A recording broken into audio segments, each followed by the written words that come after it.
Hi guys, good morning, and in today's video is, as you can see, I'm here in my little kitchen. Then because I'm going to prepare the food for later, because you know that I told you yesterday before that we plan about the my neighbor here, the Filipina mountain girls, to bonding all together, because you know that they have about 3 days they did not going to work because their working salon is fixing like that. So that we decided to bonding together, because in the next day they are busy. So we decided this day to bonding. Then karaoke something. So and my first cooking is the sweet potato. We're going to boiled sweet potato. So first is I need to make a fire. Ouch. This is my native stove. Ay! So hot. Oh, like this one. Then I need to put more wood.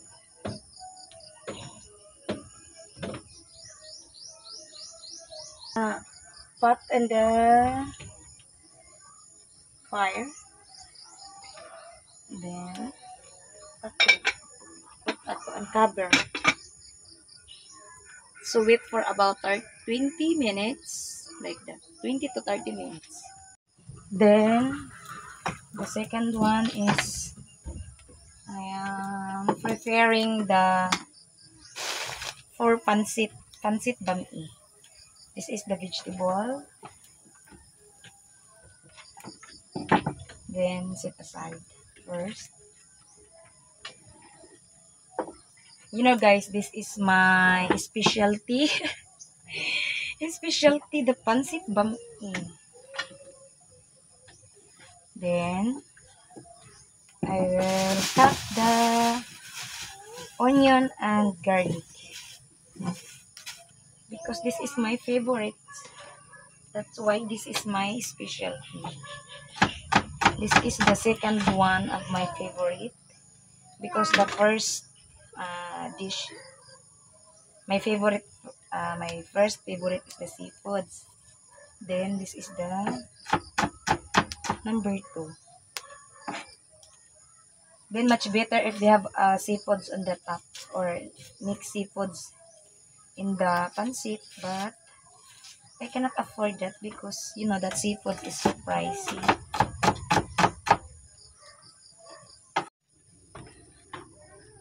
Then set aside.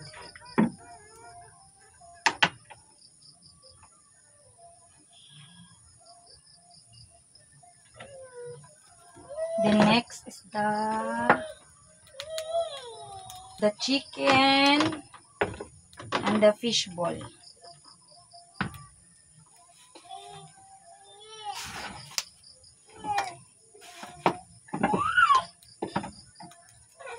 Last night I will fry this, because you know that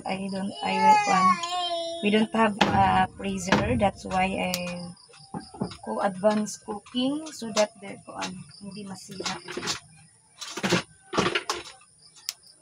Put it in the plate.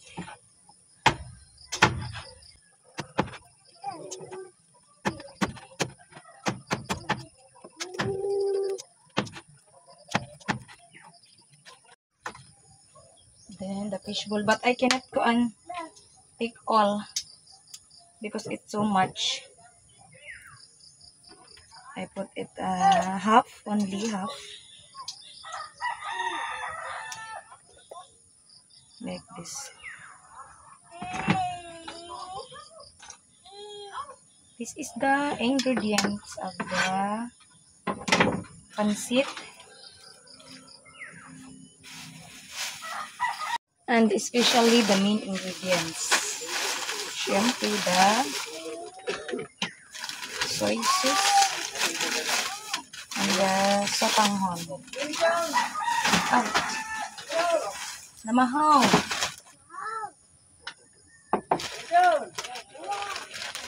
We need to soak it in the water.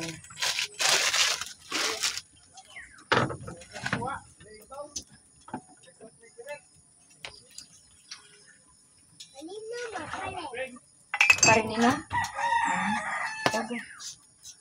We need to soak for how many minutes so that we're going soften. And the canton is no need to soak. No need to soak in the water because it's easy to cook the sotanghon only. And while I'm busy preparing, my two kids is eat here their breakfast. So no disturbing because they go on eating. Oh, what is that? What is that? Huh? What is that? You eat that first. Let's check the sweet potato if it's already cooked.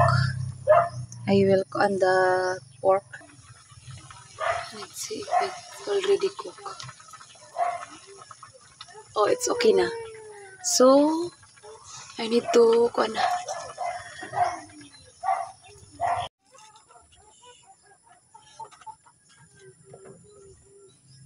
It's already cooked. So, I need to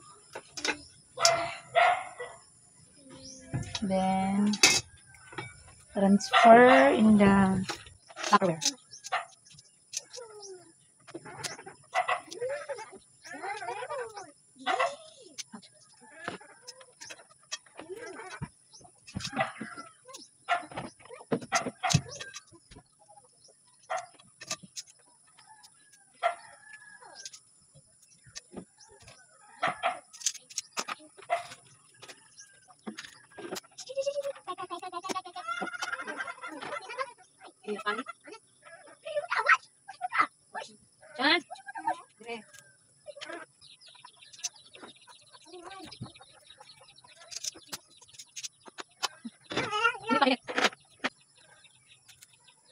The cassava and the sweet potato is ready. It smells so good. So the next is the pancit. Then put oil first.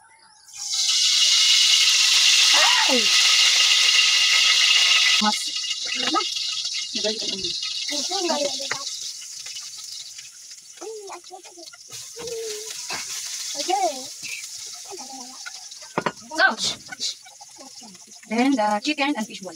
I will put one golden brown.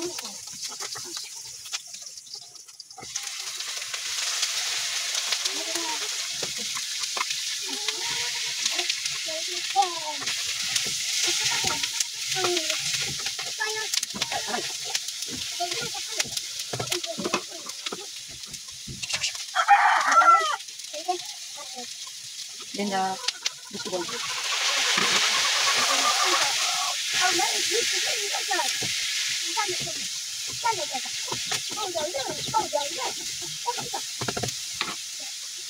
Then I will put the soy sauce.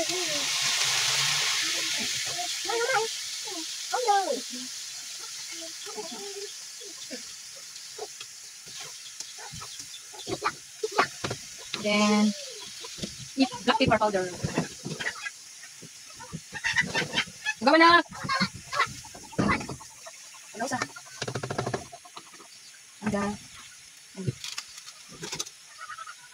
oyster sauce. It's so hot.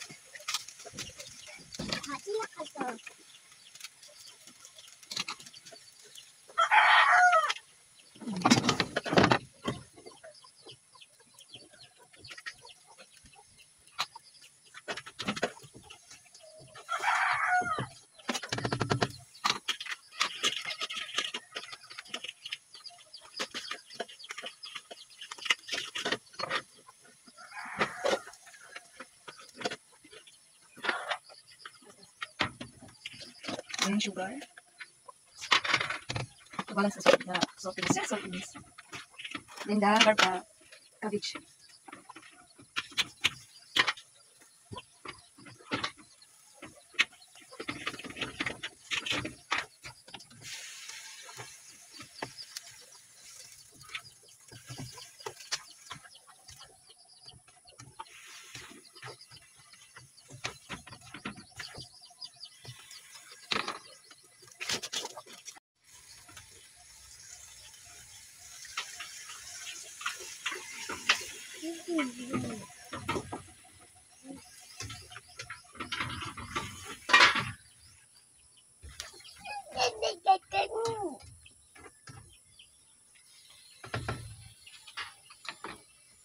I need to cover.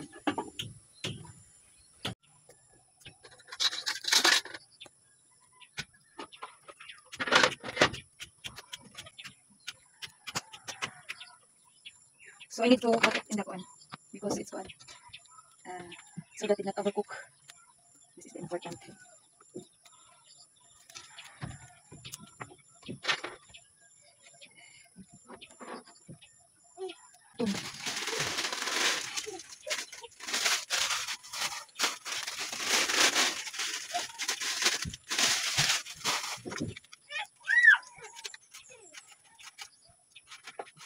Hi!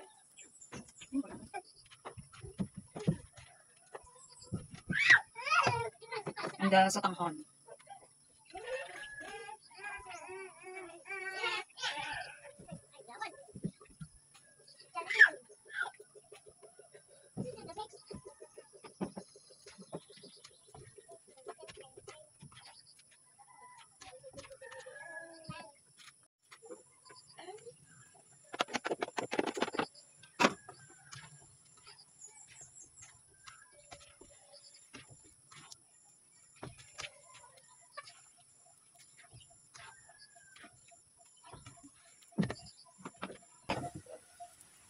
Look at the result. Wow.